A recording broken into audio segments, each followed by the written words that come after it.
Good morning and welcome to the Rewind Show, the Sunday supplement, 240. I'm Steve Brown, and over there, usual spot, is manager of Birkett Borough, Brent Peters. How are you doing? But how long will it be the usual spot? Because the club is nearly coming to fruition, so we'll be back in there before long, I'm sure. Yeah, I'm sure you will, and I might be joining you in there because got them nice sofas that have been done by our good friend Andy. Yeah, Andy Pilling, he's done a remarkable job, so we're grateful to Andy for that. Yeah, and we got an extra hour in bed as well, didn't we, sir? So that's good. Yeah, I wonder why you were ringing me this morning at time you were. I thought you need our beauty sleep. I thought you'd wet the bed. I thought you'd turn to like that. Not a few times. No, but what kind of week you had, mate? Has it been a little bit better? Yeah, it's just deja vu for me, isn't it? It's just I've always got something to do. The long days, early mornings, late nights. I mean, I get it in the neck off my daughter. She says, "This is your grandson. You haven't seen him. You haven't been to see him." And then I get it in the neck after. Well, when she's saying that, Deborah sticks up for her and says, "Yeah, well, I'd always make it my way to see my grandkids and all that." And I'm saying, "Well, hang on, when I haven't got to, I can't do it. You know what time? If I roll up at the house at 7 o'clock, he's in bed, ready for school morning after. You know what I mean? So it's a time slot, and then other days you'll go up and he's active, so he's either swimming or he's skiing. You know, at the Chill Factor in Manchester.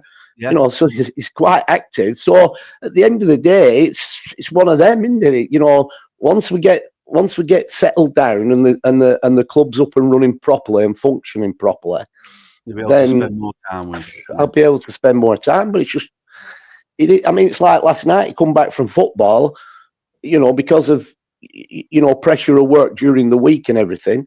So all last night, when everybody else is kind of out and about having a good drink or dancing the night away and everything, I'm here and I'm doing the players' expenses and paying the money. You know what I mean? While match it days on. Yeah. So it's full on. It's full on, but it is what it is. Yeah. We've got a busy show today, Brent. Lots to talk about. We've got John Coleman. We'll pick up on John. We used to follow him quite a lot when he were at Aki Stanley. He's got a new job, so we'll pick up on that. We'll pick up on the new arrival of Danny Rohl at the new manager of Rangers. That's a strange one that we were talking about in midweek. Situation with Southport and City of Liverpool about that game in the Merseyside, is it? FA? Is it the one of the FA? Yeah. It's like a Senior Cup. Yeah, Senior Cup. Yeah. Pick up on that. And also, Old Boys and Wythenshawe, the FA Vase shambles with the penalties. So we'll pick up on that as well. But first, all about us yesterday at Maghull. You know, we knew we were going to go into a tough game. They've had a great start to the season of Maghull. We've seen the score lines. They put Steeton to the sword just last week. And we went there and I think we were rather unfortunate not to come away with all 3 points in the end. Yeah, I thought, seriously, I thought the lads were absolutely terrific to a man. You know, listen, we come on this show.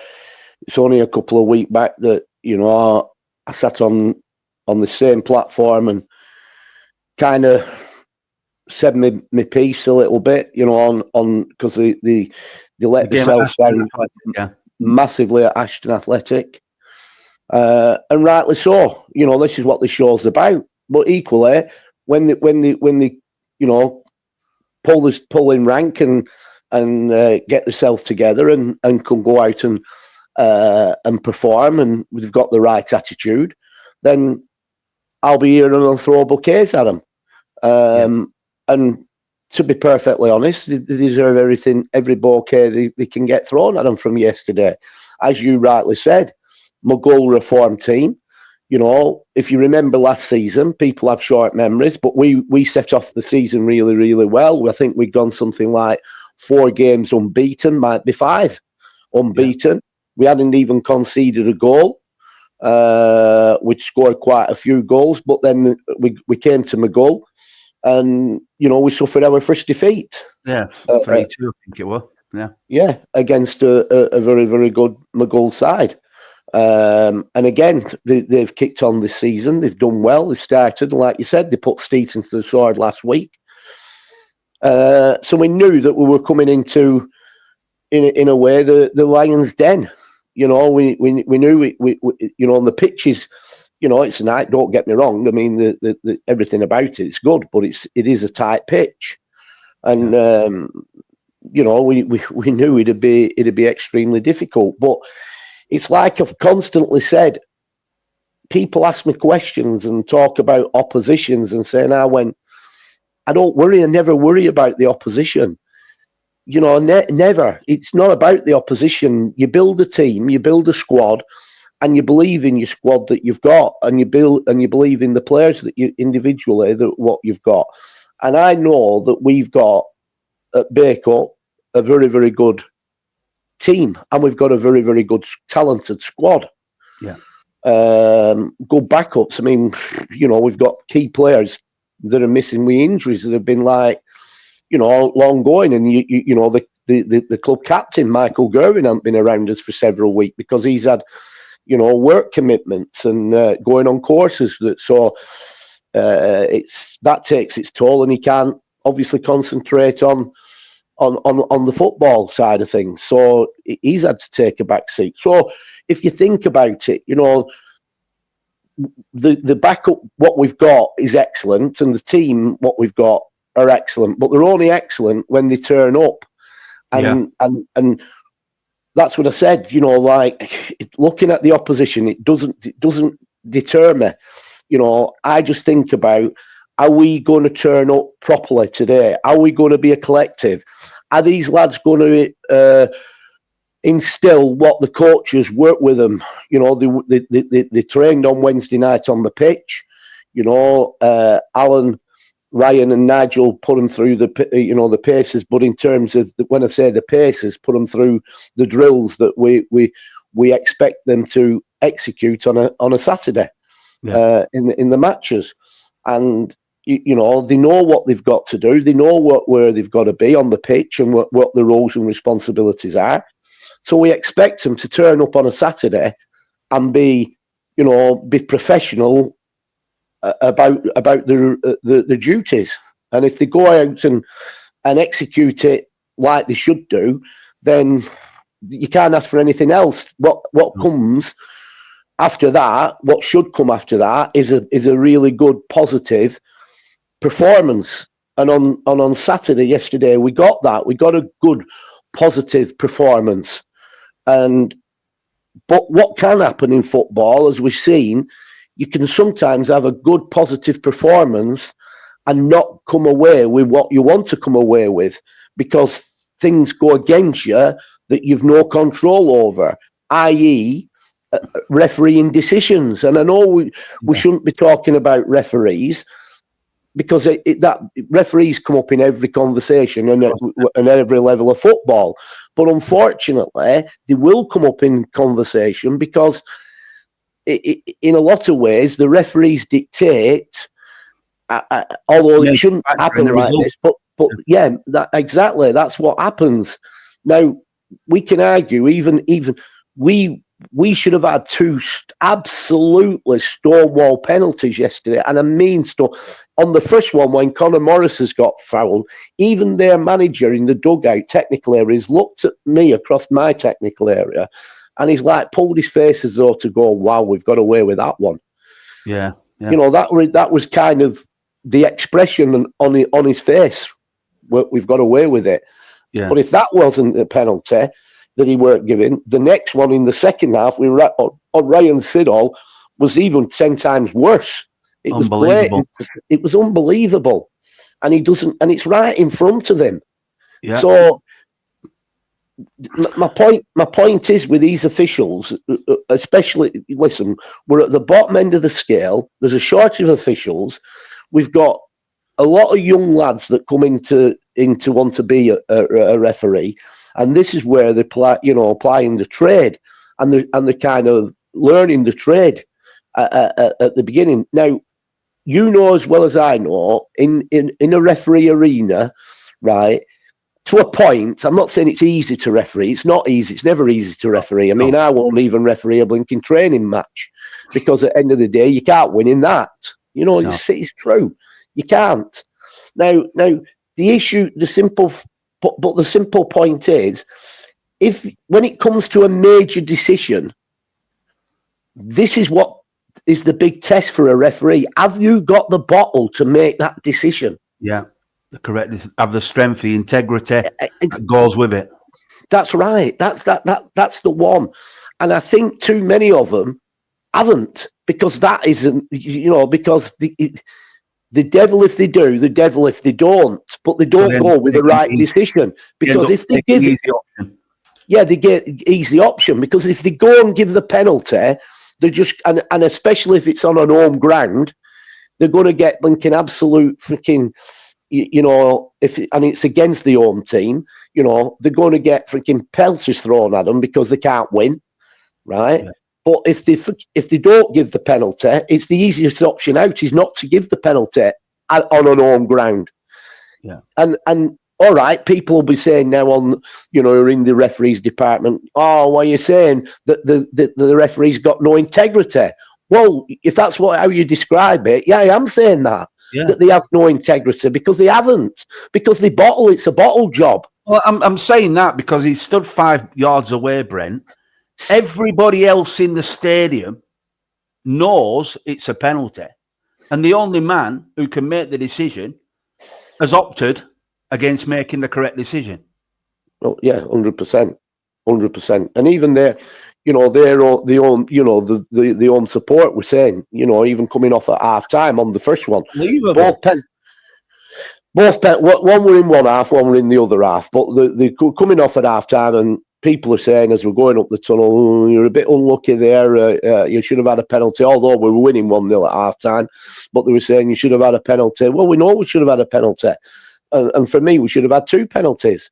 So what I'm trying to say is, and what I'm trying to get at is that sometimes when you go into matches and the lads, it would have been a disaster for the way that the lads went about their job yesterday. For me, in a very disciplined, committed performance. Every one of them, it would have been an absolute car crash disaster had we come away from there with absolute nothing. Absolutely. Because they didn't deserve that.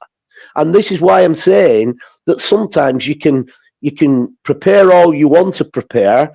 You can go through your drills with the coaches on through the week.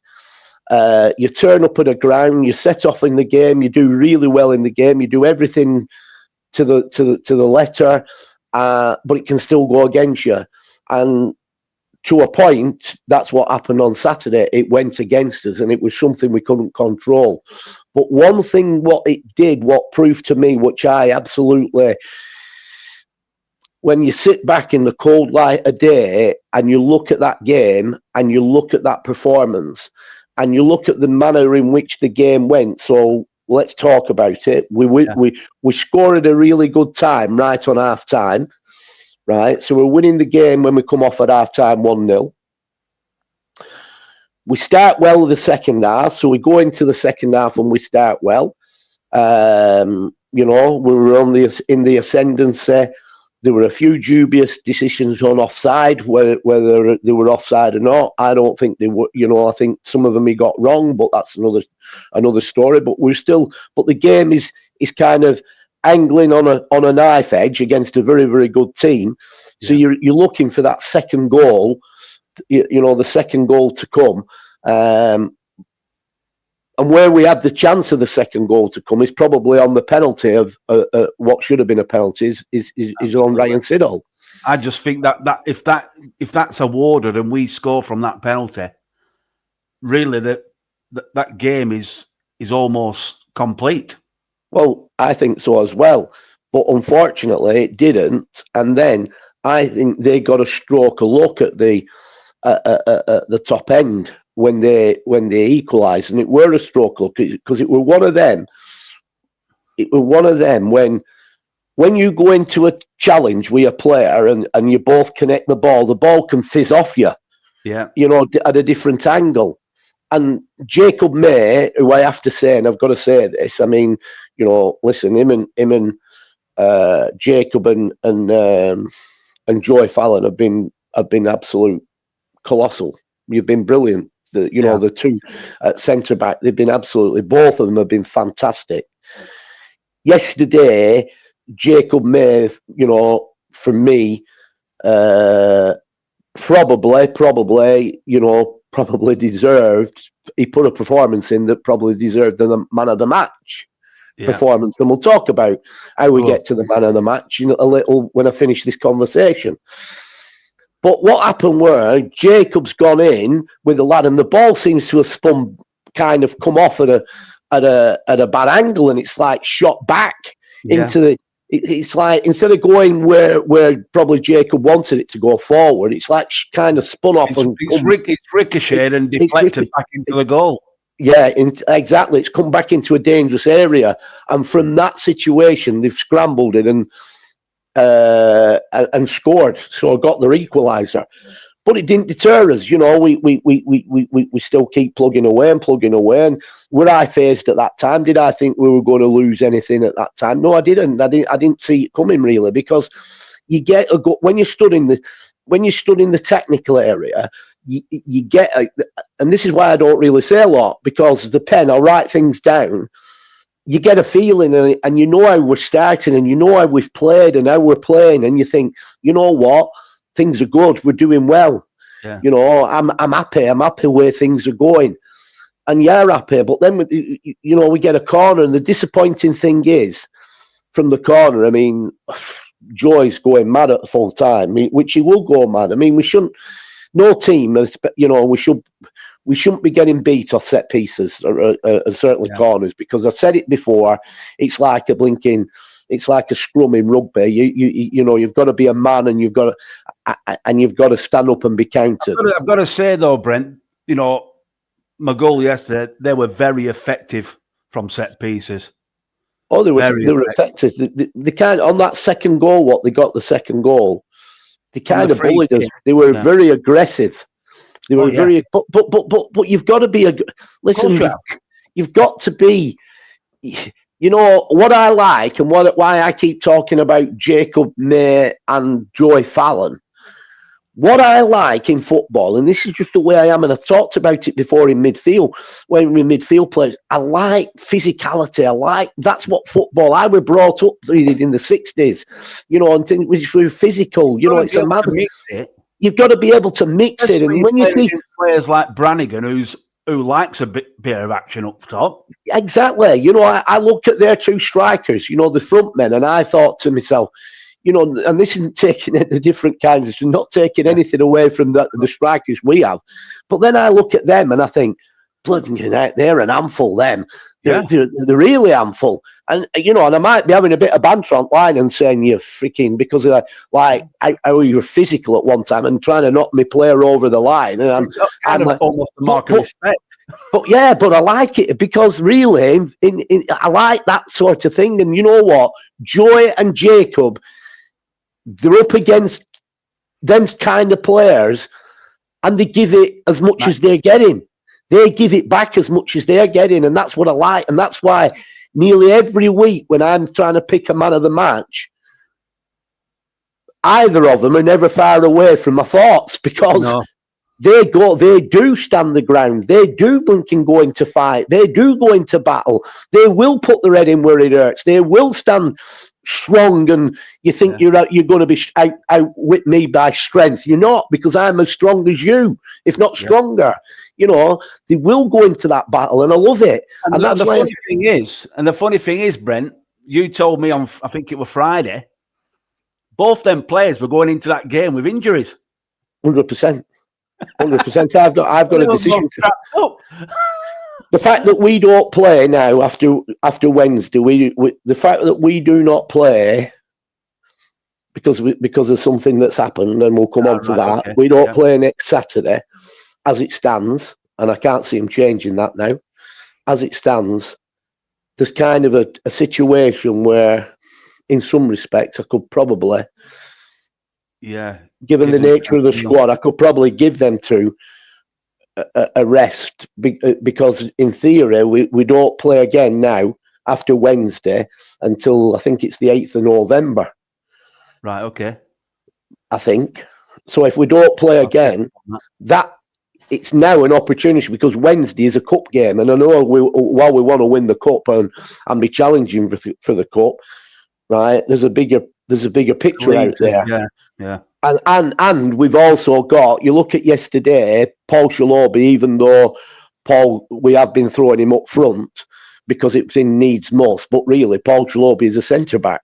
So, you know, do I throw Paul Shalobi in on Wednesday at centre back? You know, there are options I've got that I could protect both them centre backs so that they can get over their injury. You know, it's something I'll think about over the next couple of days, and not only think about, but I'll speak to the players as well, but sometimes I've got to overrule the players, because I know what players are like. They'll want to play, even they won't want to miss games. But that's kind of another story. But yeah, you're right. They were carrying injuries, but they've gone into battle, and they do that every game. That's why they're always not far from my thoughts about picking. It could get a bit monotonous when I'm going, man at that, Joey Fowler, Joy. You know, but it's true. If they're putting them performances in order to be successful at counties level, those are the characteristics you need in order to succeed. Oh, definitely. That's why kind of instincts. Well, that's right. That's why I've criticised in the past my midfield, and I've said, like, sometimes out of possession we're like shrinking violets. We challenge with our carpet slippers on. But the thing is, he's made a massive difference as Callum Hewitt since he's come back, because he gives you that. He gives you Joy Fallon in midfield. Yes. So straight away you're stiffening up your blinking midfield.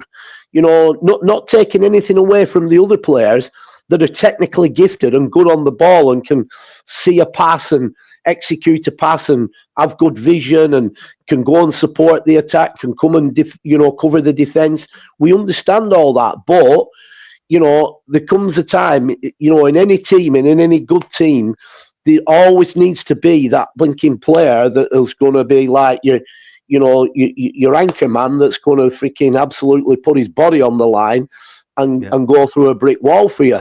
And I think in the last few games, and again, it's horses for courses, you've had Ryan Siddall go in there as alongside. Now, Ryan Siddall gives you that as well.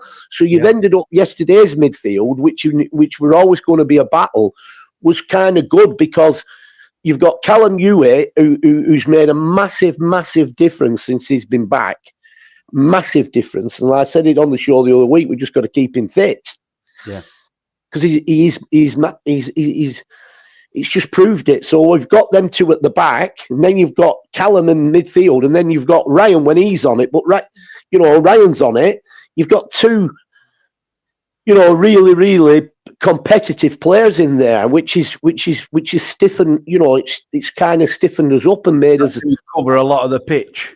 Yeah, and it's made us a bit more, hard to break down in that area. So straight away, you've got your spine sorted out, whereas in previous games, what has tended to have happened, and when I've been on this show and I've said something about at times we're like shrinking violets, it's because it's been different personnel. That doesn't mean to say the personnel that's in aren't good at what they do. They are good at what they do. They're fantastic at what they do. But it's like, like, how can I describe who comes to my head very quickly? Let's talk about Man United in the past. You know, a Juan Mata is not going to win you a blinking, you know, stop a certain goal and put his body on the line in being physicality, you know, but a Roy Keane would. Yes. Yeah. A Juan Mata will go. A Juan Mata will execute. I'll have vision and open a door and unlock a door and might get you a goal. Yeah. See, there's a difference. So I'd say that out of possession, as much as I used to like Juan Mata, out of possession, I'd be thinking, well, hell, Juan Mata out of possession is like challenges with his carpet slippers on. He's a shrinking violet. But that don't mean to say when we've got possession, he's not a quality player, because he is. Yeah. But then you look at you look at your Roy Keanes and people like that. There's physicality, you know, and you need that. And that's what I'm saying, you know. And going into games like we went into yesterday at Maghull, you kind of need that. You kind of need that strength.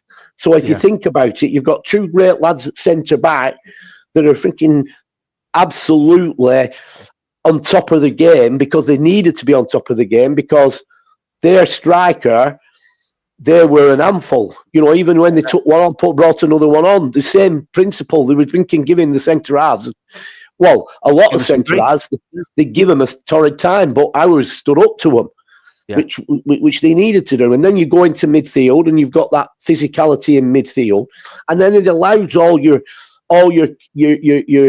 kind of technical players to play, you know. And you think about it, you know, like you work rate about round the front. I mean, I thought yesterday, and I've got to say this, I thought, and again, we don't realise just how he's only, you know, he's just turned 18. You know, I thought Ollie Hodgson to lead the line yesterday. Again, I thought he would different class. It was different. He's running his socks off. He's different class. He's scoring goals. He's chipping in. He's scoring goals. And it's right what Alan said to me as he was leaving yesterday, because he kind of knows what I'm about, you know, about shaking the pack up and resting. And he's kind of like dropped one in and said, you know, we kind of need Ollie to keep playing a minute while he's because he'll just go from strength to strength. Yeah. You know, taking him out while he's on a bit of a roll, because he is on a roll at the minute. So it's right. It's important. Is that? I know what you're like. You said it last week with Alex Mellor and work rate. Work rate is everything for you. If your 100%. Players are working, they'll stay on that pitch. Simple. Yeah, 100%. And that's why, you know, I've seen a big difference with Connor this year. I love, you know, Connor's been, I mean, listen, I felt sorry for him, and I didn't even know anything about this yesterday. I was only at half time when I found out. I mean, why is it we come on the show and we've the last few weeks we've had a bit of doom and gloom, you know. Sadly, we all his granddad, you know, the other week, and now I get told at half time that, you know, Connor didn't get much sleep last night because his auntie had passed away. So, you know, we kept an eye on him for a bit second half, and then, you know, he were kind of, I know how tough it is. You know, the lad's gone out there, he's tried to do his best for the team, and, you know, but his kind of mind is somewhere else, which is right. Yeah. You know, your mind's somewhere else. So that was kind of the reason why Connor came off yesterday, you know. But in all fairness, I mean, Connor, he's been a new Connor for us this season, and I'm absolutely delighted with that, because, you know, I got in last night, and even though I were doing the expenses and the wages, that Brentford game were on against Liverpool, and I can't remember which player it were, but it was blinking reminiscent to watching Conor Morris, and they were creaming about him because he was in a tight area and he had superb feet, and he got out and then created a situation, you know, for Brentford last night. Well, Connor does that to a, you know, Connor's been a different, and we've always known that there's a player there with Connor. The difficulty is with him is he needs to produce that week in, week out, work rate, both in possession and out of possession. And at this moment in time, you know, he's been doing that, and he is a player. You know, let's get it wrong. We're so blessed at the minute to have such quality players like Ben Thompson's another player, and he didn't start yesterday. He came off the bench. But another quality player, you can see it, they're educated, they're good lads, good players, and people, when you leave them out, sometimes they'll say, well, why is it? But you can't get everybody in, and you've got to get that balance right. And but sometimes it doesn't. It's great for a manager, Brent, to be able to look at the bench. We say every week almost, where you look at the bench and you're putting players on who are just like for like. You're not losing anything. Well, it was the same yesterday when it were coming down, when we were in a situation. You've got Ty Williams. You've got Tyler that's on the bench that gives you something different to what Paul Shalobi can give you.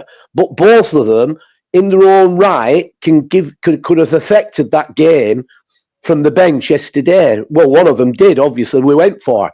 But the talk on the bench is when we're thinking about, you've always got to be thinking in the technical area. You've always got to be thinking, where are we going to, it's when the game gets back to 2 apiece, and how are we going to affect this game to try and go and get the winner? So one of the thoughts is, do we put Paul Shalobi on and hope that, like, because of his strength and the physique that he's got, and how big he is, that he can win flick-ons, and we get him behind a lot better that way, and it gets us in?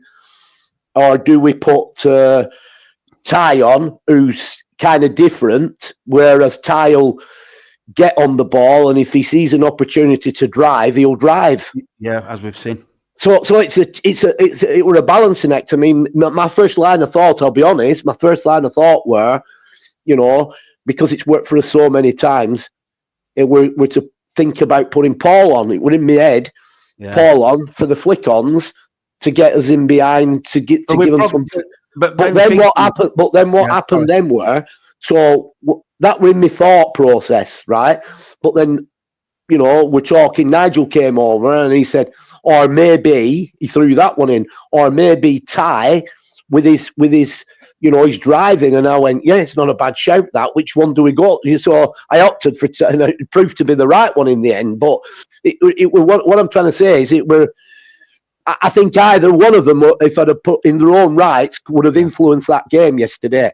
Whether it were Ty or whether it were Paul Shalobi, I think they would have influenced whoever went on. But we opted for Ty, and But it was great how the two, not just Ollie Hodgson, but the two substitutes that he brought on in Alex Mellor and then Tyler Williams combined to get us back in the game at 2-2. Yeah, and that's why it's important. Alex has come on again. I'd already said before the game that I'd be shaking the peck up on. We're back to that again, a midweek game. So I'd be shaking the peck up again on Wednesday just to keep it fresh. And Alex would be looking to be starting on Wednesday.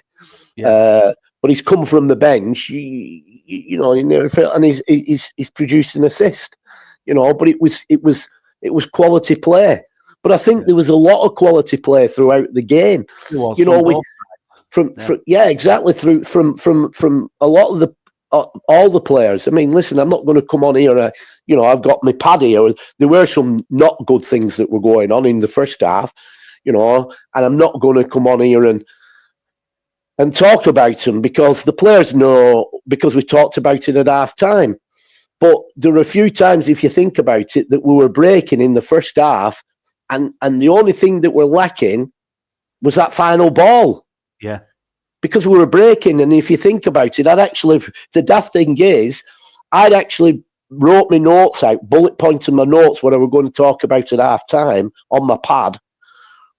And one of them was that about the final ball. We need to be better with our final ball. The final pass that puts it through. Yeah, But then I'd no sooner put that on my pad when Kyle produced that pass to blinking Ollie. Yeah. For Ollie to score and put us 1-0 up at half time. So it stole me thunder, really, because obviously, there were a few of them situations earlier that didn't get there. No. Whether it were Ollie that were trying to thread him or whether it were Carl that were trying to thread him, they weren't getting there. That were the thing that were just lacking. But that ball from Kyle was quality. You know, I mean, Ollie still had a lot to do, but Kyle's ball through, you know, it was quality. But like I said, seriously, there was a lot of good performances yesterday. And then right at the end, Brent, that cross for Brady, you know, the goal was like just gaping. I know, but you know unfortunately that's what you get when you're a Bay-Cup cricketer. But the fitness levels in like the 95 minutes. Brady, I'm only joking. If you're listening, I'm only joking. You know me and that girl again. Great fitness levels, though, Brent, to get yourself in that position to have the opportunity in the first place. Yeah, I mean, there were players missing from the bench yesterday who were in the team the week before. Jack Hayward weren't on the bench, but that was his own doing. You know, there's things that go on what people don't see and don't understand. But he wasn't on the bench. He comes off the bench the other week and scores our winner against Cone, but then does a stupid thing. Listen, I'm a firm believer. If we're only training once a week, then I'm sorry, at this level of football, everybody, and I mean everybody, should be at training. Everybody. There are exceptions to rules, and I'll make that decision. I don't want to be bringing Ben Thompson from Wales for an hour and a half training at Bay-Cup on a night match when he works. No. Right? So if he's finishing work at 5 o'clock and then he's got to get up to Bay-Cup for 7 o'clock from Wales, I'd rather him. Common sense. I'd rather give him a programme to do down in Wales that we can monitor him and do. And I'm happy with doing that. That's not a problem. That's common sense. I'm not having him being dragged up, under them circumstances. Yeah. There's then sometimes exception to rules. I mean, he got interrogated, I'll be honest. I mean, Josh won, but he has a gym. And I understand that he has clients, and I understand but because he's got a gym, a lot of what he'll do, he's training all the time because he's in a gym. Yeah. So he is doing something. It's not like he's not doing anything, but that doesn't give him the right to not be at training if there is. So he got interrogated by me. It weren't a case of when he's texting me and saying, "Oh, Brent, I've got clients in, I can't make it training, I can't do that." All right, Josh, no worries. No, I interrogated him, believe me.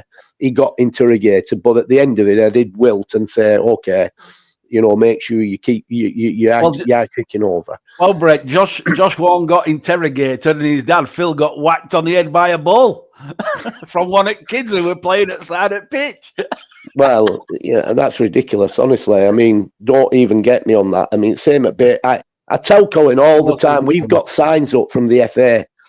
No balls or scooters. But why did they get past the gate, man? Yeah. Take the balls off them. They're not supposed to be in. There's all sorts. I mean, it's dangerous because. Well, it is. I mean, I'm not being funny. You got smacked straight in the face with that ball. Yeah, exactly. It's not on. But yeah, going back to the the training situation.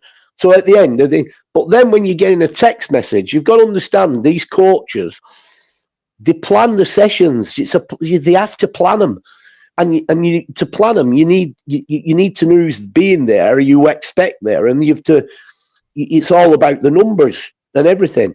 So when I get a text message at 5 o'clock and they're due to report at 7 o'clock, and the text message basically says, I've got chance to work overtime. I won't be at training tonight.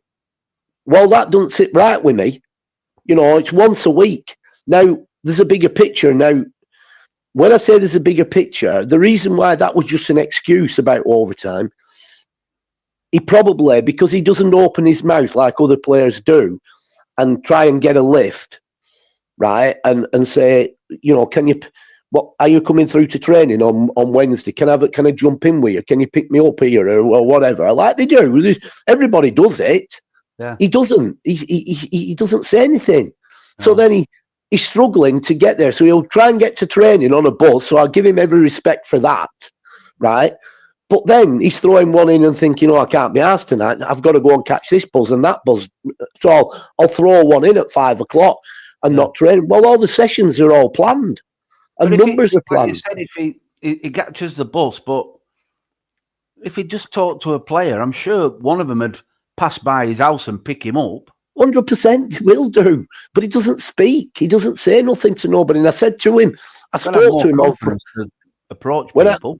When I picked the team, the squad for Saturday, I rang him and said, listen, you've created a problem here because I've got players, and what players have got to understand, the selfisher players, because what they don't understand is this. Think about it from a personal point of view. If you've got Tyler Williams that's trying to get back into the first team squad, training, on Wednesday night, and he's made every effort to get to training, and he's involved in the sessions that the coaches have put on, but a player hasn't made training, so he's not involved in that session. But then as a manager, I go for the player that's not been at training and not been involved and leave, say, Tyler out the squad. That, to me, sends the wrong message. Tyler's going to think, well, hang on, I were at training. Yeah, I can't do anything. I can't do out to get back in this team. Exactly. Do you follow me? And players don't think like that. They just think for themselves. They just think, well, hang on, I can't be asked tonight, so I'm not going to go training. Or I can be asked, but I'm going to be on a bus. Or you've got to be at training. Unless I give you, and it's up to me, unless I give you the chance to not, which I did with Tomo. I told Tomo, I do not want you travelling up from Wales for an hour and a half training on Wednesday night. I don't want it. But you have to do something away. Jacob May, I obviously, because he's carrying, I'd also told him, I don't want you anywhere near training. Yeah, protect him. Yeah. Protect him. I didn't want him anywhere near training. So them are my decisions. Not the coaches, nobody else's, or the players. It's my decision. Right? But in this instance, he left me with the player in question left me with no other option but to. I've got Tyler Williams back in training, right? And I actually did extra training last Saturday. Yeah, came. If you remember. Over. So I clock it, weigh it up. Not only that, Paul Shalobi's been back off his, and I even said he didn't change room. I mean, no, if it were me, no, if Paul Shalobi's listening, don't take this the wrong way, what I'm saying. But I were hoping, listen, what would serve him right is if it took him ages to get back in the squad because he's been on holiday. Yeah. Right? But he didn't because freaking one player's just freaking said, well, here you are. You can come back in. Yeah, have a seat. Have a seat. So he's ended up getting back in virtually straight away. So it's not even giving him a punishment that he's gone on holiday during season. So my point being, it's kind of madness what players do. I mean, the other player that had an issue, and he's been ill all week, and he's been off work, and he was totally honest. He couldn't have. And I have this rule as well. I kind of, if they've not done a training session, or I mean, it's different with like some players because, like I said, if I'm protecting them, because sometimes the physio will say to you, "Listen, he'll be fit for Saturday, but I don't want him doing this, that, and that." Yeah. Or he won't be fit for Saturday, so you take him out of training. Yeah. Right, but you'll have him back for Saturday. But then there's other instances where players, if you're not careful, will throw one in and think, "Oh, I'm not going to training tonight," and it's the last training session before Saturday. But then they'll throw their hat in the ring for Saturday. Well, I throw this rule in to counteract that and say, if you're not at the last training session, the chances are you put in you forget Saturday. Now, obviously, Aidan Lancaster had been ill all week. He'd been off work. And and he didn't sound right well when I spoke to him.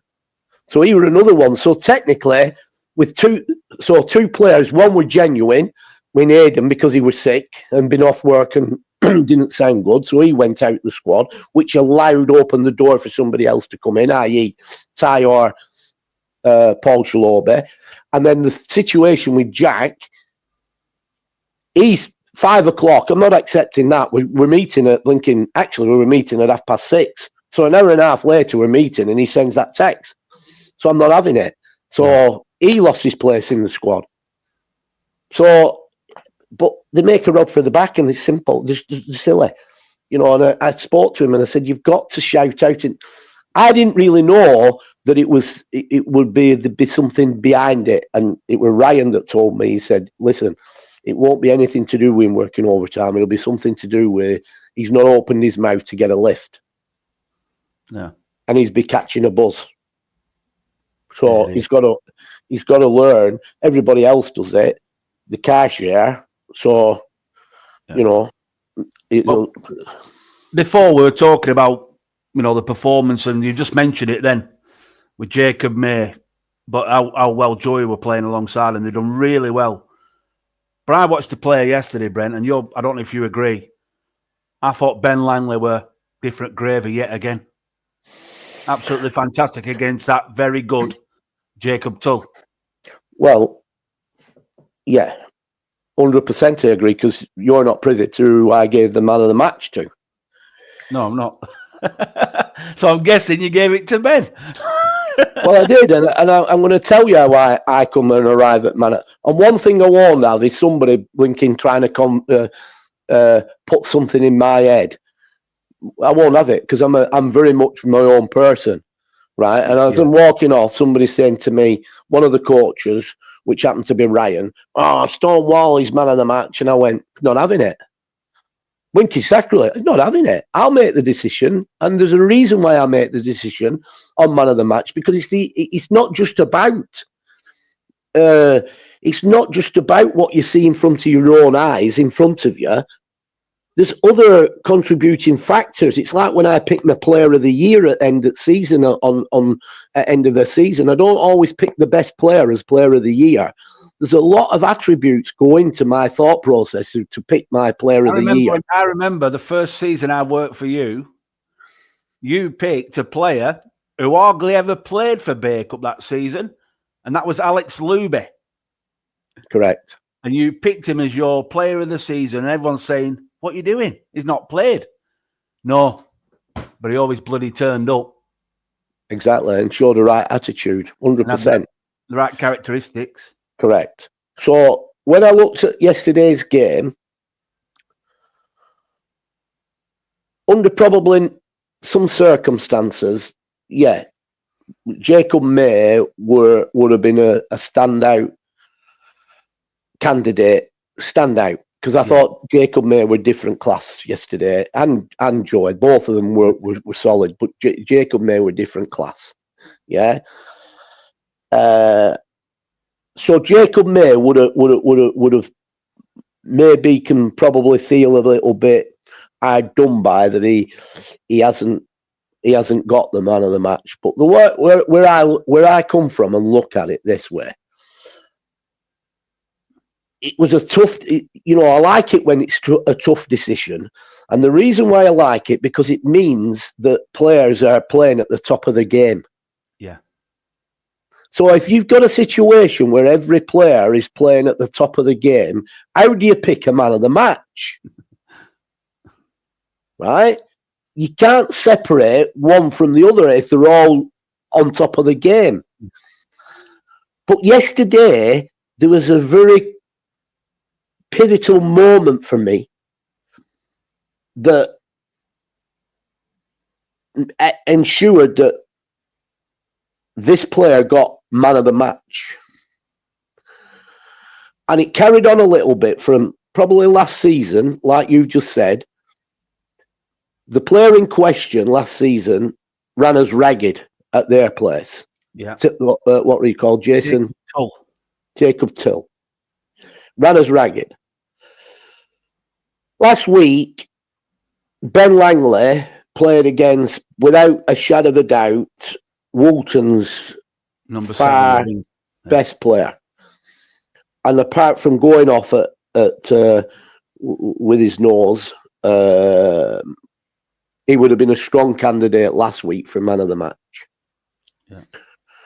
This week, he's turned up, and obviously their best player, or was last year, was this Tull, and he ended up having to mark him, and he did a very, very good job on him. As Jacob did a very, very good job at centre back.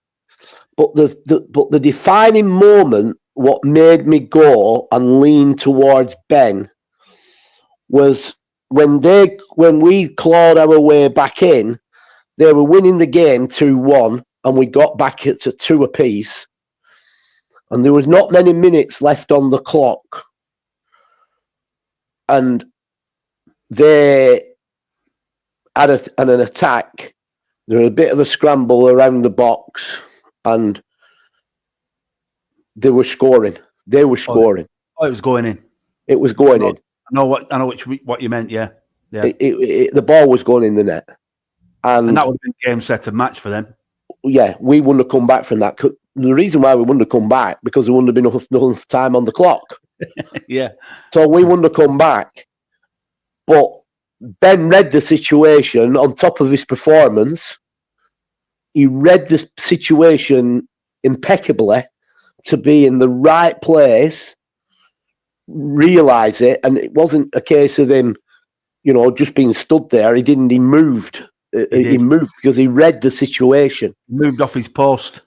He moved, read the situation, and from reading that situation, from a situation that was definitely 100% would have been a goal, he saved it. And that, for me, kept us still in the game, and really cemented us to get that point. So for me, sadly, Jacob could feel a little bit hard done by, but that defining moment secured that man of the match. We came away with a point. Yeah. Yeah, 100%. But so Ryan, if you're listening to this, you keep making sure them players are fit and don't get involved with man of the match performances, because there's more to think about than that. Absolutely brilliant. I was just checking. Yeah, you're right. It has us down for the 8th of November away at Thornton Cleveland on that day. That's our scheduled next game. So, yeah. Other football matters, Brent. There's quite a lot to get through here. And first of all, we're going to talk about a chap who we spoke about quite a lot during his time at Accrington Stanley. And that's the brilliant John Coleman. Got a new job. He's now the new gaffer at Aldershot, of all places. Yeah, he'll do well, John. I mean, John, listen, me and John go back a long way together. He's no doubt he'll take his entrusted partner with him, Jimmy Bell, I'm sure, and they're a formidable team. He's an experienced manager. When he were at Accrington, for me, he were at Accrington. He'd have been at Accrington for life. But he certainly probably would have been if Eric had been alive. But new ownership comes in. They had the differences, and sadly, it ended up with a parting of the ways. I think he had a spell at Leyton Orient. He did a spell at Leyton Orient. At Gillingham. Yeah, we're at Gillingham. Yeah. So the thing is, managers like John Coleman shouldn't be out of the game. He's back in the game, and I wish him nothing but all the best. But it's some task when obviously he lives in Liverpool, he works in Liverpool, and he's managing a club at Aldershot. So, but listen, like I said, people like John Coleman shouldn't be out of the game. And I just wish him nothing but the best. On the flip side of that, the other side of the pyramid, north of the border, Strange appointment for me, Brent. Well, I just don't get it. Danny Rohl Don't was get at it. Sheffield Wednesday, didn't really pull up any trees, and all of a sudden, he finds himself in charge at Ibrox. Because the situation is, and I can warm a little bit to this situation to Ruby Amaran. Now, all right, he should, listen, things have picked up at Man United, and long may that continue being a Man United reporter going in the right direction. But when you think about what sometimes happens with these, they're doing well in their own country, and then it's people who talk because people know people, so they all talk. He's a good up and coming coach. Now, if you look at this, Danny Rohl, right? Yeah. All he's been a coach. He's never had a chance to be a first line manager, right? Now you can in modern day football, I keep saying it, coaches and managers are two different things. They're two different jobs, 100% two different jobs. Now, is he a coach or is he a manager, right? Because the title is head coach, it says what it's in on the tin. For me, an head coach is head of coaching. He's coaching. He's not a bleeding manager, right? Let's get it straight. And coaching and managing is different. And even the blinking pros will tell you that. Different responsibilities. They're different. It's totally different position. And the amount of times that coaches have tried to come in as a manager and failed, right? Because when you're a coach, it's like anything else. You coach, you put drills on, you put set up, you talk to players. You can you express yourself, right? But you ain't got that responsibility of upsetting people, picking a team, leaving people out, and having to explain why you're leaving people out. And then you've got people that kind of go against you because they don't. It's total. There's loads of different scenarios, totally different, right? Now he's gone in. His background is he was a coach at Leipzig. Is it Leipzig? RB Leipzig, right? He was a coach. He got on the coaching staff at Southampton, a coach. He's then gone back and worked with somebody at Bayern Munich, a coach. He then gets an assistant, well, it says on Wikipedia, manager, but assistant manager to the German national team manager. So that's a coach. Right? And then he's gone in at Sheffield Wednesday. Now, we know it was a car crash at Sheffield Wednesday. Yeah. So a lot of people, but why? But he did nothing at Sheffield Wednesday. He got appointed at Sheffield Wednesday in October 23. He left in July 25, and now he's got the Rangers job, which is a top job, in October 25, right? And he's done nothing, absolute nothing. And my prediction is, end of season, he's gone. Yeah. He's gone.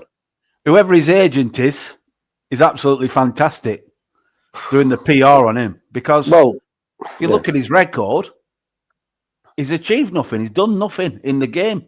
And there's managers who would have been way more qualified than him to take that. Exactly. Job. I mean, listen, you can all have an opinion. You can all have opinions about. I mean, I listened to Michael Carrick last night on, and I thought he spoke really, really well on Match of Day. But he was always talking about was kind of coaching methods and technicality, and he weren't everything he was saying on Match of Day where he was turning around. If you watch Match of Day and you tuned in and listened to certain things he was saying. No different to how we play. No different to how we set up. No different where he started to talk about overloads in midfield, which is the same as what we do when we bring 7 and 11 inside forwards in to midfield. And then he talks about Luke Shaw that was stepping into midfield. So why have you got that? All of a sudden now, why is Manchester United midfield, where it were wide open before, is not as wide open now? Well, we've been doing more bodies in there. We've been, no disrespect, we've been doing that for the last blinking 5-6 years. I'm sure other clubs. I'm sure other clubs. Exactly, 100%. But my point is, Michael Carrick, as a coach, spoke very, very well. Now, for me, I think Michael Carrick has got a big future in the game, but as a coach, because I don't think, and I might be doing injustice here, right? I don't think, even though he were manager in Middlesbrough, personally, and I worked with somebody at Doncaster Rovers, very similar to Michael Carrick, and I'll tell you now, he was the best coach at that time, right? The best coach I have ever worked with, watched him perform in everything with Curry Dixon, former Chelsea and England, and I happened to be, fortunate enough to become his assistant manager at Doncaster Rovers. But one of the reasons why I was brought in at Doncaster Rovers, right, was because Curry had no fire in his belly. He was a lovely man that was methodical in his coaching and doing this. So players were going, he couldn't really manage players. So really, your roles were reversed, weren't they, really? 100%. That's exactly what the chairman said to me. He said, even though I can't give you the title as manager, because he said, right, the PFL come down on me because his contract, he's the manager, but he's not the manager because he can't manage, but he can coach. So and you're the Rottweiler, and he's the coach. He's the coach, and he was absolutely unbelievable as a coach. I'm telling you, unbelievable. Right? Now then, if we move that into modern day, and you Michael Carrick there, right, I'm saying, I would say that he probably would be likened to Curry. Top coach, methodical, getting them to play in the drills and setups and everything else, and studies the game and understands the game. But when it comes to wanting to frigging stand and be counted and have a freaking nearly string somebody up outside at change, it's not going to happen. It's just shrinking violet. He's a lovely man. Yeah. My daughter says to me, right, I'll be straight on here because I don't give a monkeys, right? My daughter bumped into, she obviously goes down to Wrexham a lot, right? She goes down to Wrexham because she watched Matty James, right? Yeah. Who did she bump into? Who were down there and who goes down quite a lot? Brian Flynn. Brian Flynn, is a former Welsh international. Yeah, he turned 72 weeks ago. Used to manage Wrexham and everything. So she went to him and made herself known and said, "Oh, my dad's Brent Peters. Oh, yeah, I keep saying I'll have to call up at Bake Up and go and what? Is he doing all right? But my daughter is flippant and she'll say, there's not many people I can go to because they don't like your dad. But they don't like me because I'm freaking don't give a shit. Yeah. Because at the end of the day, I say it as it is, do it as it is. And if I need to freaking grip you because you're not doing your freaking job right, I'll freaking grip you. But that were back in the day. You can't do that these days. No. Right? You'll get strung up. Do you get me? Yeah. Right? So what I'm trying to get at is there's a difference. So your Michael Carricks of the world, he'd do well, but he'd do well with a strong manager. Yeah. Is what I'm saying. So he'd have a good career. Now then, my point being next, they give because they played Wayne Rooney. Played at Man United, give him the top jobs. No, you've got to earn the right to get the top jobs. You've got to get your stripes. You've got to get your stripes. So where do you start? Well, you start lower down. Yeah. You start at the bottom rung of the ladder, do well, see how you can manage it. I'll give Wayne Rooney some credit though, Brent. At least he's willing, he was willing to go down to places like Plymouth when nobody else wanted to. Yeah, he's tried his best, hasn't he, the lad? Yeah, but what I'm saying is everybody will try their best if they want to break into management or whatever. Because what I'm trying to say is the people who are appointing them doesn't mean because they were top players, doesn't mean to say they're going to make top managers. Yeah. I'm not being funny. The late Sir Bobby Charlton tried to manage Preston. Yeah, that didn't work out well, did it? You know what I'm saying? So my point being, at the end of the day, my point being is it's a total different game. So this Rohl, they're giving him manager's jobs, and he's not even got any credential as being a manager. Yeah, and I just think somewhere along the line, whoever make these decisions, it's madness because I think if you're coming out of being a top footballer in the Premier League, right, and you want to turn into manager, and that's where your pathway is into manager, you've got to start lower down. And if you start doing, and you do well lower down, the big clubs will then come. It's automatic. The big clubs will then come and take you because you've already served your apprenticeship there. But what's happening is the big clubs, they're not even serving their apprenticeship, and then they're freaking going and taking them. Yeah. And then they're failing. And that Rohl, for me, he did nothing at Sheffield Wednesday, and he'll do nothing at Rangers, and he'll be out at end of season. That's what's this space. Next story. Moving on back to non-league scene. This statement. It was you that brought this to my attention, Brent, last week. Club statement by Southport that they will not be taking part in the Liverpool County FA Senior Cup against City of Liverpool because of an ongoing situation between the two clubs where Southport believe that City of Liverpool owe them money from last season for some players. Full statement there in front of me if people want to read through that. But an interesting one, Brent. Well, it's an interesting one because I don't think people...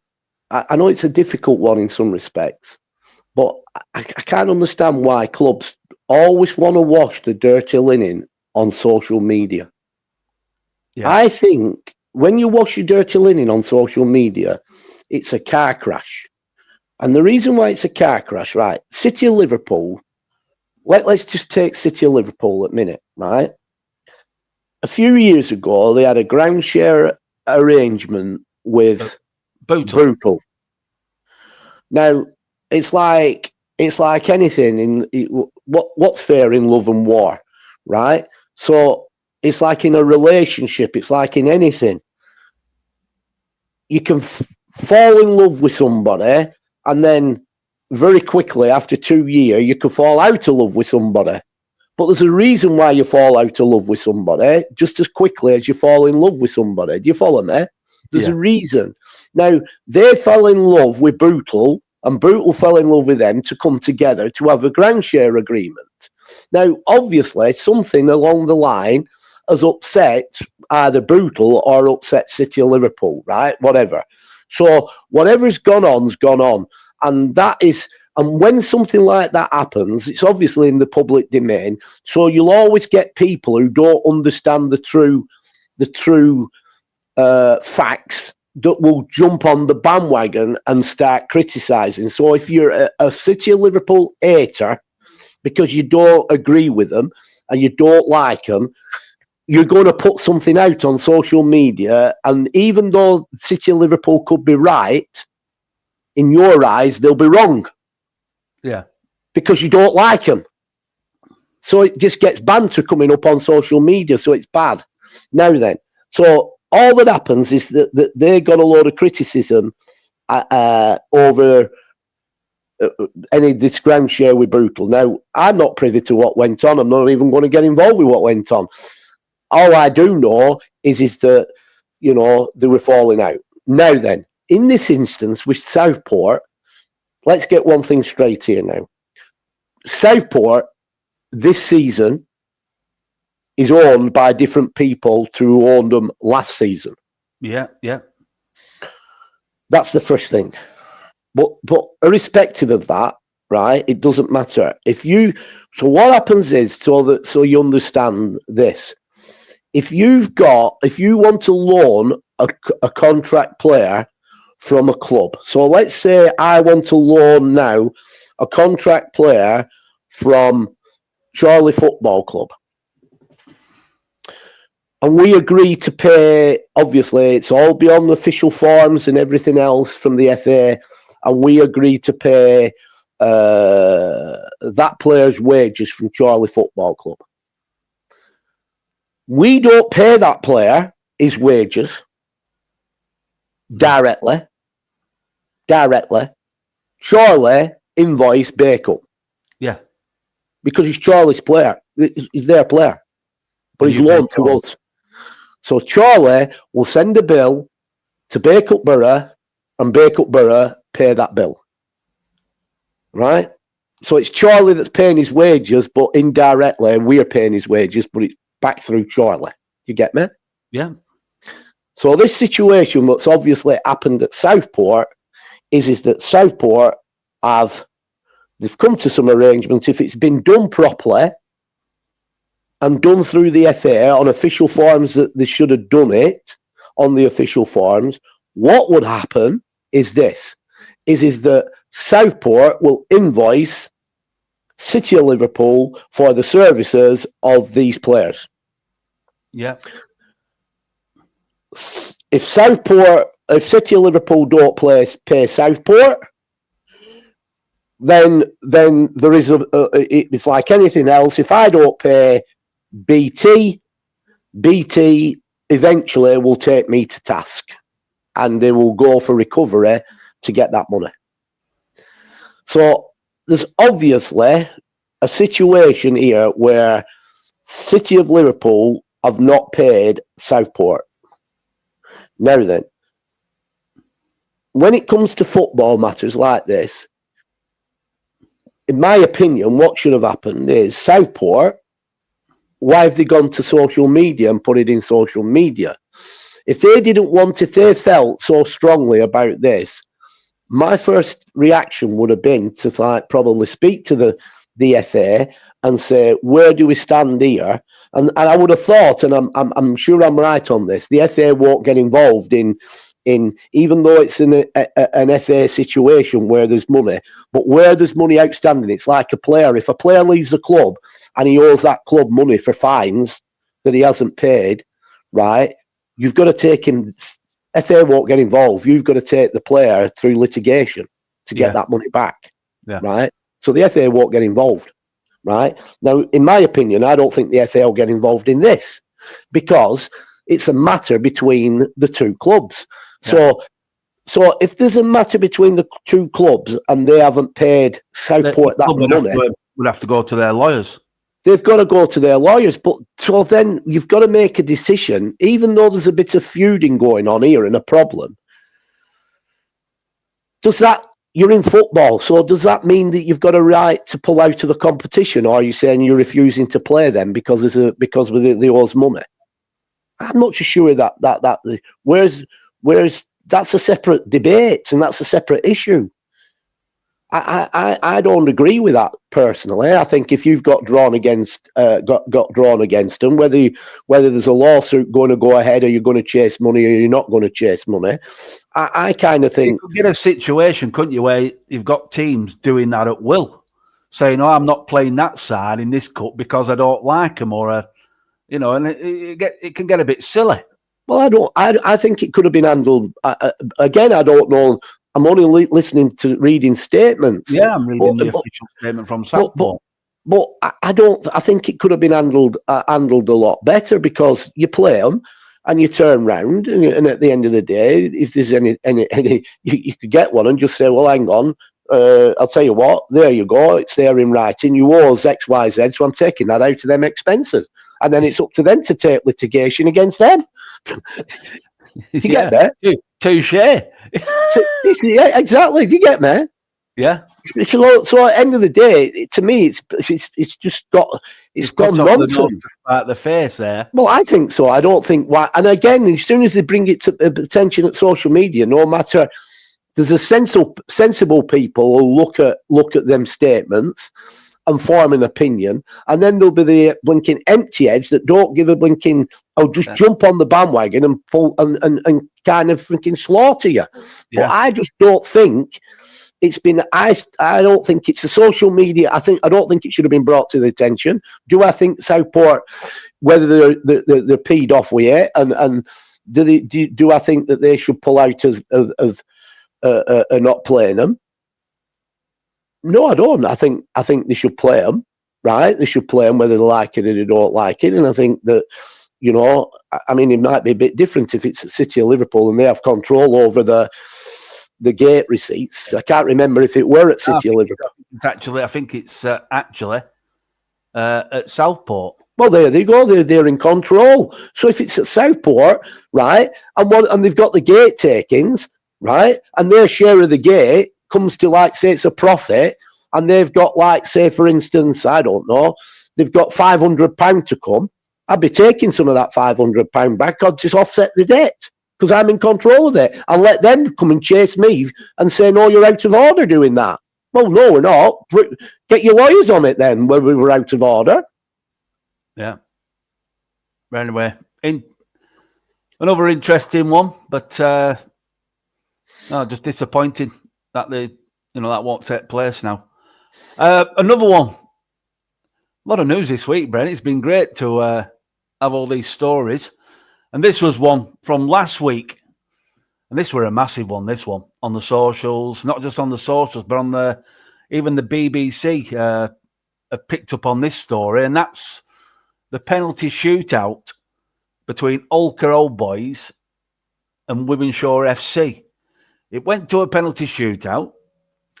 From what you tell me, they opted that the goalkeeper for Holker would not be taking a penalty, which is fine, because they were down to 10 men, Wythenshawe, so they had to even it out at 10 men each. So Holker opted for the goalkeeper not to take a penalty. But by doing so, they did not realise that goalkeeper should not play any further part in the game. What's happened, he has taken part in the rest of the game, the penalty shootout, of course, because he's a goalkeeper. But the referee has not brought it to Holker's attention. And that's where it's gone absolutely pear-shaped. So what do you make of that? So, break that one down. Well, so my first reaction is this. It's the easiest thing in the world. Should referees know and understand what's going on? Well, yeah, they should. Well, obviously, it's an FA appointed official. Yeah. So he should know exactly what the criteria is. But equally, does common sense not tell you here that when you're having to, they've got, so this it's easy. And I read the statement from Holker, and the statement's quite true. And I do feel for him a little bit, but I also think there's got to be a bit of common sense here, really, along the line here. Because when you think about it, a team's down to 10 men, so it's 10v11. It comes to a penalty shootout, it could go the full hog. So because it could go the full hog, you can't have one team taking 11 penalties, the other team taking 10 penalties. Yeah. So what you've got to do, and obviously rightly so, the referees brought it to the attention at this point. What you've got to do, you've got to step a player down that's not going to take your penalties, right, to make it 10v10. So you're now playing on an equal playing field. Now, at this point, when you're stepping a player down, it's like you're sending a player off. It's like he's off. He can't be involved in it. Yeah. So it's the easiest thing in the world to point to the referee, and I get it, that the referee should be the leader and he should understand. But should you not understand either? Because that's what you're doing. You're taking a player out.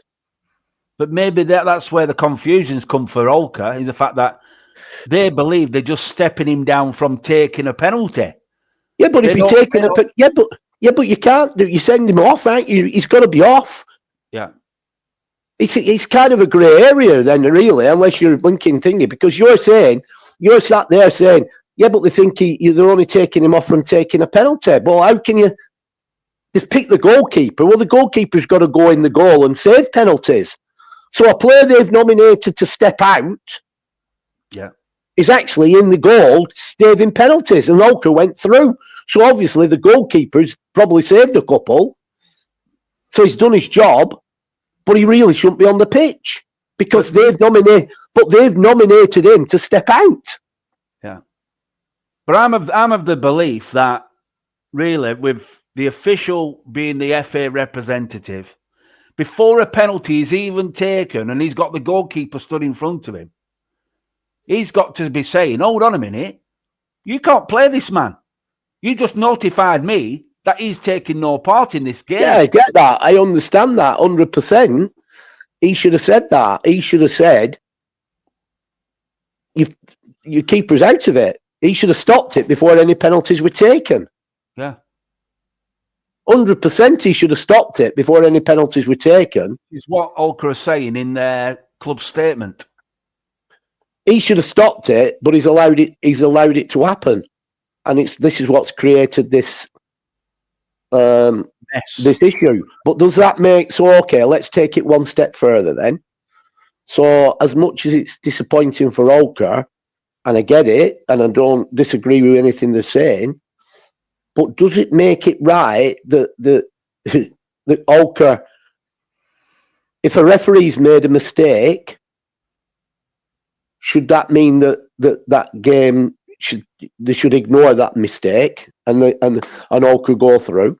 Because if you turn that round onto another situation, so if the referee's made a mistake with us on Saturday on 2 penalties, we don't get them penalties because he's made the mistake. You know what I'm trying to say? He's made a mistake. So what happens with the game? The game stands if that's just the referee's made the mistake. So if he's made the mistake with Holker, that he shouldn't have allowed that keeper to be in goal. But those decisions during the game, Brent, with a goalkeeper making mistakes, that we complain about them, but they're a split-second mistake. We're talking about having time to actually figure it out and work out the rules, knowing the rules of the game, where you expect every official who goes on a pitch to know the rule book. Yeah, so he must have said to him. Yeah, but he must have said to him, he must do to a point, because he said to him, Andy, you're going to have to step a man down. Well, to me, if I'm stepping a man down, I'm stepping a man down. That means he's going off to make it 10v10. Yeah. They're probably just thinking stepping a man down from taking a penalty. The goalkeeper won't take one. But the fact is, he can't take, what they don't know, not worked out, he can't take any further part in the match. Well, that's what they're saying. That's when he's saying that you have to step a man down. But where he'll have made the mistake, because obviously at that point, when they're going up to take the penalty, the first penalty, where are you going? They should have said, "Well, you've just stepped him down, and he hasn't. He's allowed him to go on." Yeah. It's kind of a blinking grey area. But I don't know who has made the complaint or brought it to the attention of the Football Association afterwards. No, I don't. I mean, but what you put yourself in any club position at that point that you put? Would you think you can still go through? Would you expect that even if a mistake's been made there, and it includes the goalkeeper, it's a bit of a grey area, because obviously the goalkeeper is important in a penalty shootout. Let me put it this way then. You give me your honest opinion, because you always do. You're the Wythenshawe manager now. You've got a reprieve. You've just been told we've got to play that game again. Do you go back up to Holker, or do you say, you know what, we were beaten fair and square, I'm going to forfeit it? Holker win. Well, they weren't beaten fair and square, were they? It went to penalties. But they won the penalty shootout. Holker did. Yeah. Yeah. But Holker won the penalty shootout with a keeper that they're told that they don't want in the team, because obviously he's the penalty taker. They've got to make it 10v10. So they've taken him out. Holker, in retrospect, have sent their own man off. They sent a man off. They haven't sent him off, but they're saying you're not taking part. So he can't take part in that if it went the whole log. But what's happening is the goalkeeper is obviously, why would you take your goalkeeper out of it? Because the goalkeeper, well, that's what I'm trying to say. So it's easy to say around.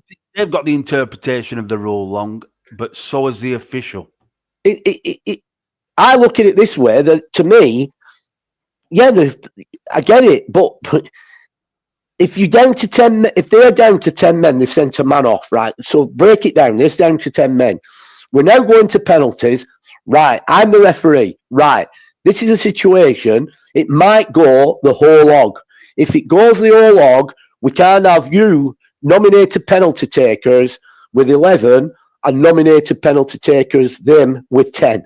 So somebody has to step out of this side of the game. For the next, while penalties are going on, they've got to come out of it. Who are you nominating to come out of it? Right? So they go, well, we'll nominate the goalkeeper. He comes out, but he's not come out. He's still in.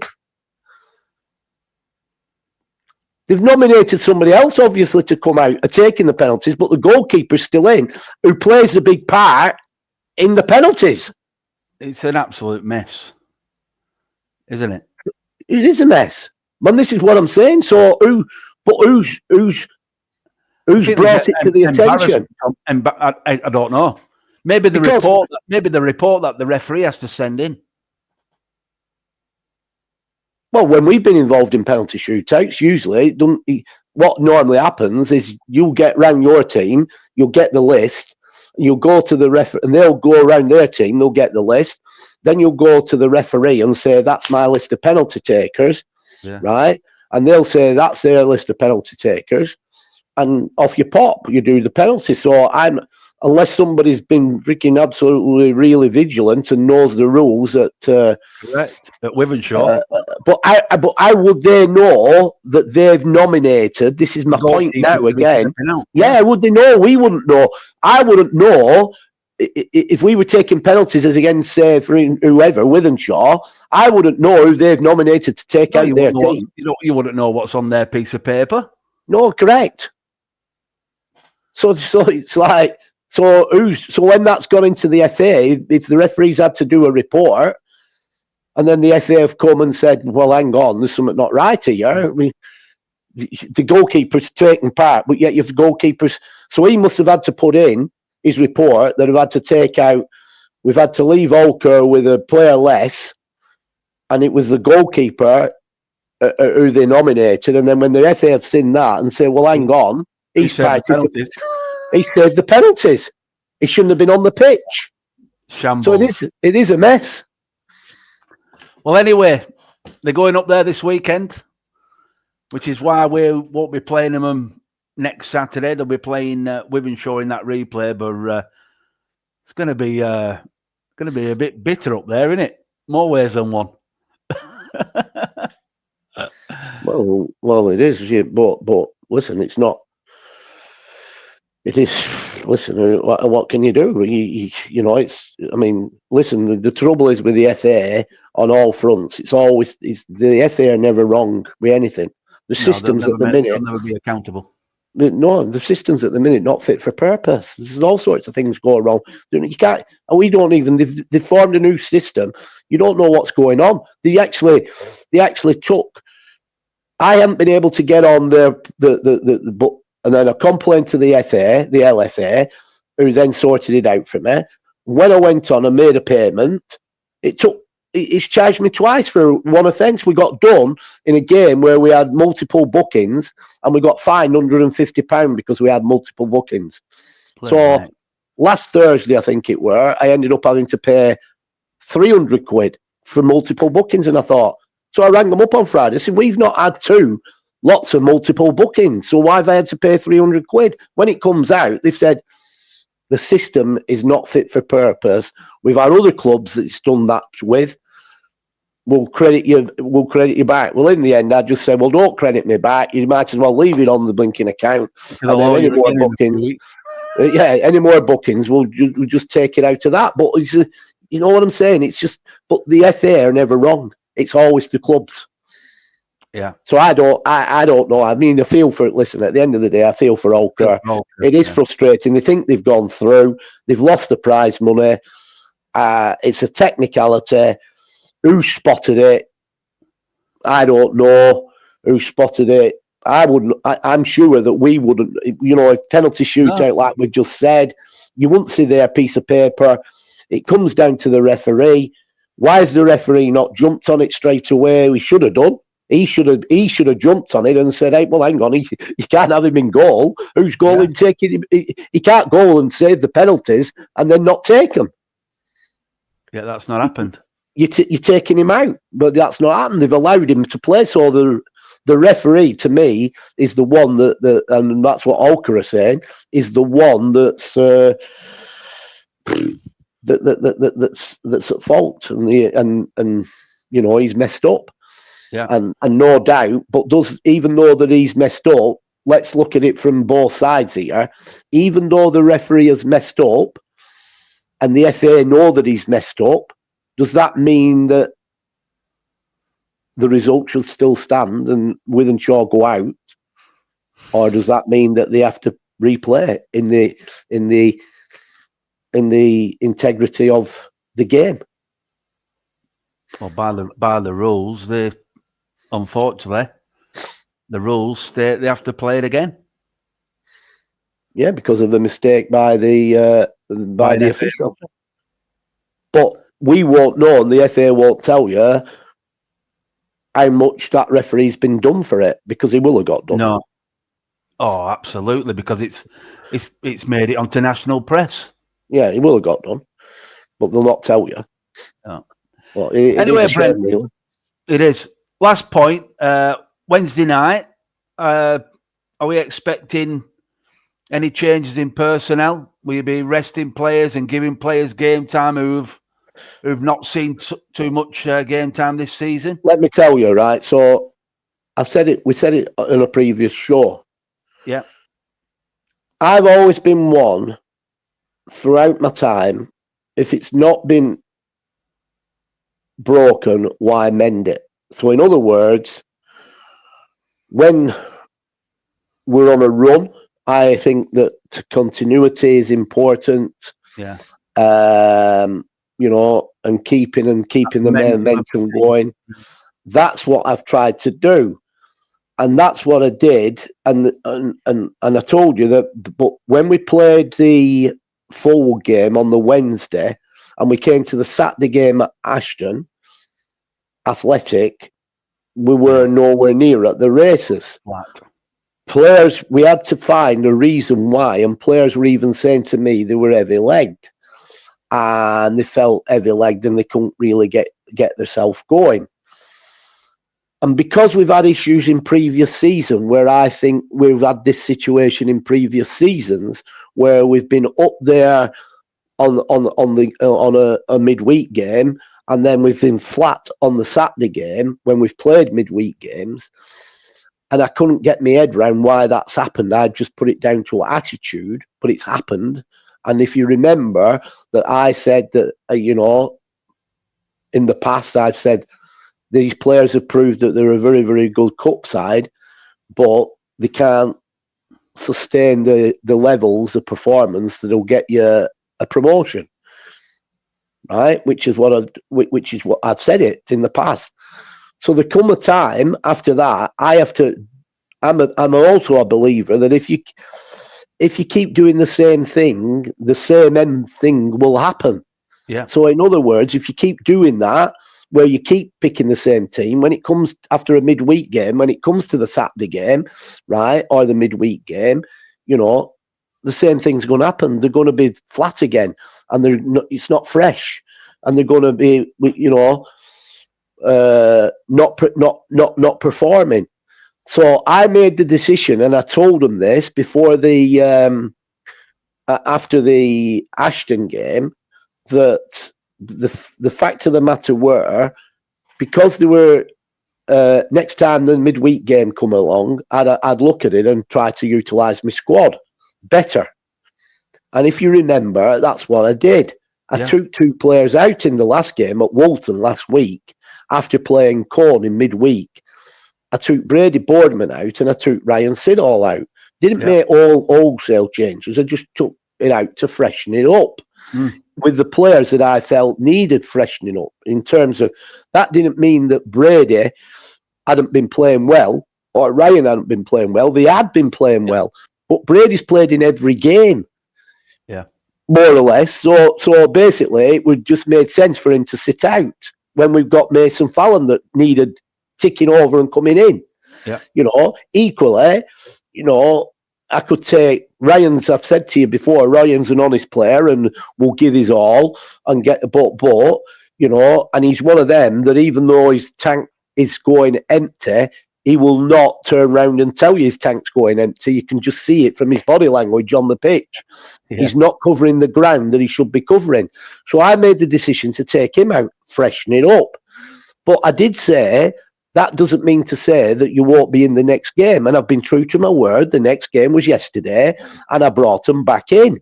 Yeah. So they came back in yesterday. Now then, we're in the same situation where, we've got a game on. We've had a tough game yesterday, right? Which was a massively important game. We've had a tough game yesterday. We've got players that's carrying injuries. So we've got a midweek game. The last thing I want is for us to be going into a midweek game and being flat like we were before, and it's a car crash. So I've got to think about it over the next couple of days and just weigh it up and and because it's a cup game, and I've just said it earlier it doesn't matter whether it's a cup game or a league game. We've got quality players in our club. If you looked at the bench yesterday and think about the quality we had on the bench yesterday, Alex Mellor, quality player. Yeah. Paul Shalobi, quality player at the back, playing midfield, play up front. Tyler Williams, Football League, been a pro in the Football League, quality player, right? Ben Thompson, quality player, right? Mason Fallon, quality player. So in retrospect, whoever I take out and put them in, I'm not weakening nothing. No, I'm not. Freshening it up. So these are situations I need to look at, and for me, thinking about it, because it's so long before our next league game, is this not a prime good time to kind of like let Jacob and Joey a bit of downtime, have some downtime and have treatment, so that when we come back on the next league game on the 8th, they're ready to go again, and pick the baton up and run with it, Absolutely. Yeah. So these are things I'll make the decision. I'm not making a rash decision now, like I wouldn't make a rash decision after yesterday's game. In talking to people, I'll think about things methodically, but there are people that will come back into the reckoning.